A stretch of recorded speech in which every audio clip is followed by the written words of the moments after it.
अभी इलेक्शन का माहौल है, 2-2.5 महीने में इलेक्शंस होने वाले हैं और मियाँ साहब जब हुकूमत में होते हैं तो वो कभी भी सिंध का दौरा नहीं करते, शाज़ और नाज कभी। अब क्योंकि इलेक्शंस आने वाले हैं तो सिंध का दौरा करें, अच्छी बात है। हम तो चाहते हैं कि सियासी गर्मी हो, मुकाबला करने में मज़ा आए, हम तो उनको वेलकम करेंगे सिंध में। ऐसे बहुत सारे मामलात हैं, वफाकी काबीना के अंदर निगरां ऐसे वज़ीर वज़ीर लगाए गए जिनका ताल्लुक बराए रास्त PMLN से है। यहाँ पर सिंध के अंदर एक कुछ ऐसे वज़रा हैं जिनका ताल्लुक बराए रास्त PTI से है। तो ये तमाम चीज़ें हैं जो एक न्यूट्रल सेटअप की तरफ इशारा नहीं करती हैं। पीपल्स पार्टी की सीनियर रहनुमा शर्मिला फारूकी साहिबा आज सुनो पाकिस्तान का हिस्सा है। वेलकम टू सुनो पाकिस्तान शर्मिला साहिबा, होप यू डूइंग गुड। सबसे पहले तो ये इतलात आ रही हैं जी कि मिफ्ता इस्माइल के हवाले से खबरें हैं कि वो पीपल्स पार्टी को ज्वाइन कर रहे हैं। तो पीपल्स पार्टी ने मिफ्ता इस्माइल को क्या जवाब दिया और वो कब पीपल्स पार्टी बाकायदा तौर पर ज्वाइन कर रहे हैं? देखिए जी, उन्होंने आज खुद इस बात की तरदीद की है कि वो पीपल्स पार्टी नहीं ज्वाइन कर रहे और वो अभी सियासत से किनारा कशी कर रहे हैं। जी अच्छा शर्मिला जी, हम देख रहे हैं कि पीपल्स पार्टी पंजाब में तो लेवल प्लेइंग फील्ड का मुतालबा कर रही है, मगर MQM और नून लीग पर यह शिकवा कर रही है कि वो सिंध में इन्हें लेवल प्लेइंग फील्ड नहीं दे रहे और पीपल्स पार्टी सिंध में दीगर जमातों को स्पेस देने के लिए तैयार नहीं है। क्या कहेंगे इस पर? देखिए जी, सिंध के अंदर वो इत्तेहाद बना रहे हैं, एक दूसरे के साथ मीटिंग्स कर रहे हैं, मुलाकातें कर रहे हैं। किसने रोका है उनको? They have a free hand. करें, सिंध में आके जलसे करें, कन्वेंशंस करें। जी किस्म की कोई कदगन नहीं है। मुझे तो ये शिकायत के बारे में बिल्कुल समझ ही नहीं आ रही। अच्छा, तो शर्मिला साहिबा ये कहिएगा कि नून लीग सिंध में खास तौर पर कराची की अगर हम बात करें तो पीपल्स पार्टी के खिलाफ इतलात आ रही हैं, ग्रैंड अलायंस के क़याम के लिए सरगर्म है। फिर नवाज शरीफ भी इसी माह सिंध का दौरा करने वाले हैं। तो पीपल्स पार्टी ग्रैंड अलायंस से मुकाबला कैसे करेगी और क्या हिकमत अमली है नून लीग को काउंटर करने के लिए, स्पेशल इन कराची? देखिए जी, माजी में भी बड़े ग्रैंड अलायंसेस बने पीपल्स पार्टी के खिलाफ, ये कोई नई बात नहीं है। और अभी इलेक्शन का माहौल है, 2-2.5 महीने में इलेक्शंस होने वाले हैं और मियाँ साहब जब हुकूमत में होते हैं तो वो कभी भी सिंध का दौरा नहीं करते, शाज़ और नाज कभी। अब क्योंकि इलेक्शंस आने वाले हैं तो सिंध का दौरा करें, अच्छी बात है। हम तो चाहते हैं कि सियासी गर्मी हो, मुकाबला करने में मज़ा आए, हम तो उनको वेलकम करेंगे सिंध में। बिल्कुल, नवाज शरीफ जो है वो इलेक्शंस में दौरे कर रहे हैं सिंध के। तो शर्मिला जी, पीपल्स पार्टी नवाज शरीफ पर लाडला और नून लीग पर फेवरेट होने का इल्ज़ाम लगा रही है। नून लीग को इज्जत दो का जो बयानिया है, जो नून लीग को इज्जत नहीं दो, वोट को इज्जत दो का जो बयानिया है, ये पीछे हम देख रहे हैं हटता हुआ दिखाई दे रहा है। और ये भी कहा जा रहा है कि नवाज शरीफ इक़्तिदार के लिए बैसाखियाँ तलाश कर रहे हैं। क्या कहेंगी, ऐसा क्यों महसूस किया जा रहा है? ये सूरत हाल जो है, ये सिलेक्टेड वाली सूरत हाल सामने आ रही है, क्या वजह है? देखिए जी, पहली बात तो ये है कि ख्वाजा आसिफ के बयान आप सुन लें, जो उन्होंने कहा कि जी मैच तो फिक्स्ड है।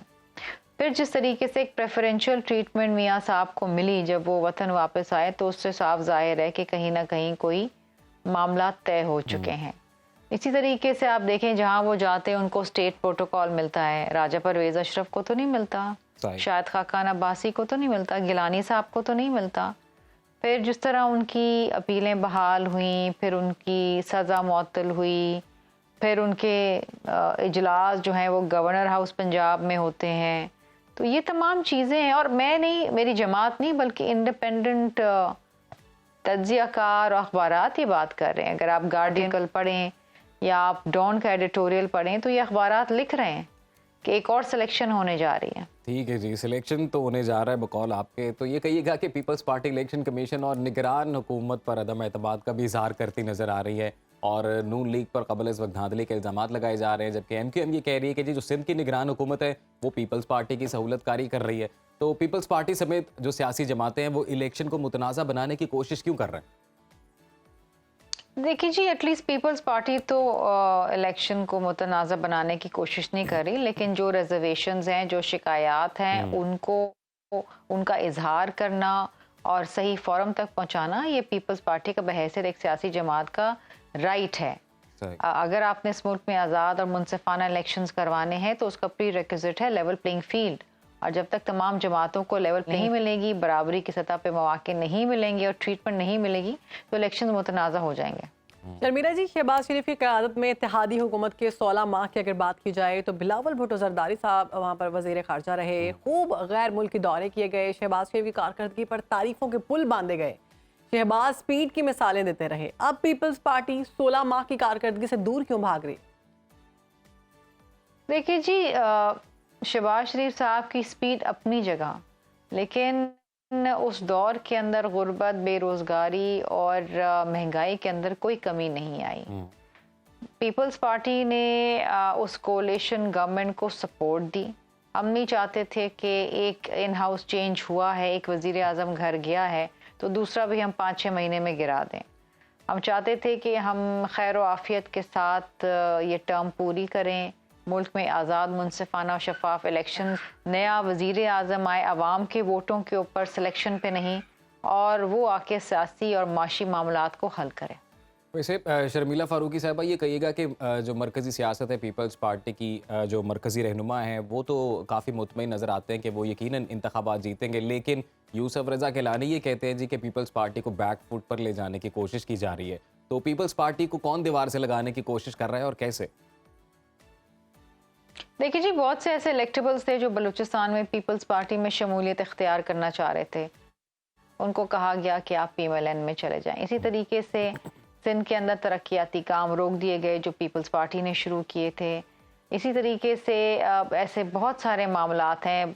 वफाकी काबीना के अंदर निगरां ऐसे वज़ीर लगाए गए जिनका ताल्लुक बराए रास्त PMLN से है। यहाँ पर सिंध के अंदर एक कुछ ऐसे वज़रा हैं जिनका ताल्लुक बराए रास्त PTI से है। तो ये तमाम चीज़ें हैं जो एक न्यूट्रल सेटअप की तरफ इशारा नहीं करती हैं, और इंटरम गवर्नमेंट का काम और मतलब यही है कि वो न्यूट्रल रहें और वो इलेक्शन कमीशन की मावनत कराएं इलेक्शन करवाने में। तो जो शिकायतें हैं तो वो तो हम उन कंसर्न्स को हम इदारों तक पहुंचाएंगे जो इस बात का मजाज है कि इस मुल्क में शफाफ इलेक्शंस हो, साफ और शफाफ इलेक्शंस हो। ठीक।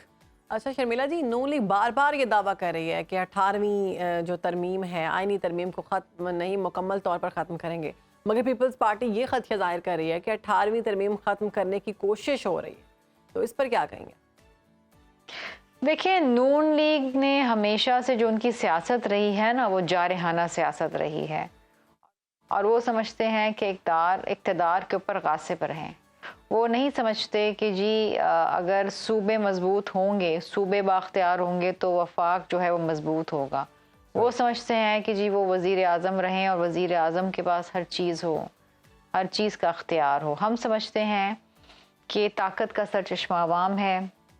हम समझते हैं कि सूबों के पास माली वसाइल हों, माशी वसाइल हों, एडमिनिस्ट्रेटिव वसाइल हों, ताकि वो बेहतर तरीके से अपने मामलात चला सकें। तो हमारी सोच में बड़ा फ़र्क है। हम बिलीव करते हैं डेवोल्यूशन ऑफ पावर को, वो बिलीव करते हैं यूसर्पिंग पावर। सो ज़ाहिरी बात है हमें उनकी नीयत के ऊपर बिल्कुल एक बहुत बड़ा सवालिया निशान है। माजी में जो बातें करते हैं और अब भी जो बातें कर रहे हैं वो यही कर रहे हैं कि 18वीं तरमीम के अंदर मसाइल हैं और उसको करेक्ट होना चाहिए। शर्मिला फारूकी साहबा, जाते जाते एक ज़हन में सवाल आया तो इसका भी जवाब देती जाएं कि जो पॉलिटिकल ओवरऑल हमारा इन्वायरमेंट है उसके अंदर बड़ी स्टेक होल्डर है JUIF, और हम ये देख रहे हैं कि उनके मरकज़ी रहनुमा हैं हाफिज़ हमदुल्ला। उन्होंने कहा जी कि कोई भी जमात बरसर इक़्तिदार आए, पीपल्स पार्टी आए, नून लीग आए, इट डज़न्ट मैटर, सदर पाकिस्तान मौलाना फजलुर रहमान ही होंगे। तो बिलखसूस ये कहिएगा पीपल्स पार्टी मौलाना फजलुर रहमान को बतौर सदर पाकिस्तान कबूल करेंगे? देखिए, ख्वाहिशात पे तो किसी किस्म की कोई पाबंदी नहीं है ना। ये तो जब इलेक्शंस होंगे, जब ये मामलात पे बात होगी तो फिर देखा जाएगा। ठीक है, बहुत शुक्रिया शर्मिला जी, आप हमारे साथ मौजूद थी और अपनी पार्टी की नुमाइंदगी कर रही थी। आप कहीं भी हो, वक्त कोई भी हो, बाखबर रहिए दुनिया के हालात व वाक़यात से। अभी सब्सक्राइब कीजिए सुनो न्यूज़ के YouTube चैनल को और क्लिक करें बेल आइकन को, ताकि आप हमेशा बाखबर रह सकें।